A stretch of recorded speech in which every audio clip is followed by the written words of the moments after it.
отслеживать етіп, мені сол вокзалдан қалай қай жаққа барғаныма шейін, пойызға отырып, қандай вагонға отырып, қай жерден түскеніме шейін мен видеодан қарап барлығын, менің сөмкемді сол вокзалда, пойызда, сол купенің ішінде қалдырып кеткенімді тауып беріп, одан кейін бір кереметі Қытай мемлекетінде егер сен өз затыңды қалдырып кеткен болсаң, олар проводниктер өздері жинап алып, специально сондай камера хранения сияқты өткізетін жерлері бар екен. Сол жаққа апарып өткізіп, менің затымды қойып қойған екен. Содан кейін олар табылғаннан кейін маған өзіме жаңағы Ю қаласына, отеліме шейін, есігімнің алдына шейін курьермен менің қалып кеткен затымды салып жіберген болатын. Сол кезде ойпырмай деп жағамды ұстаған болатын. Қандай не деген керемет мемлекет мынау, не деген көп мүмкіншіліктер бар деп.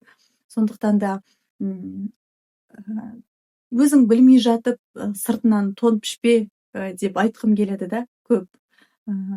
Көп халқының мейлі енді бәріне бірдей топырақ шашпай ақ қояйын, мысалы, сондай ойда жүрген осы ой Қытай мемлекеті, ой Қытайлар-ай деп жоқтатпай қарайтын адамдарға айтарым осындай: өздеріңіз білмей жатып, өздеріңіз көздеріңізбен көрмей жатып, бәріне бірдей жаман ат тағуға болмайды деп айтқым келеді.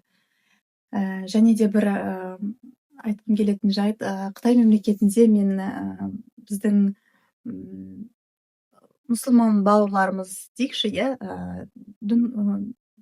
дүнғандарды, және де жаңағы ұйғыр халқын көп кездестірдім. Ол жақтарда сен доңған ұйғырларың прям өзіңе бәрібір жылы, жақынырақ болып көрінеді екен. Сол кезде мен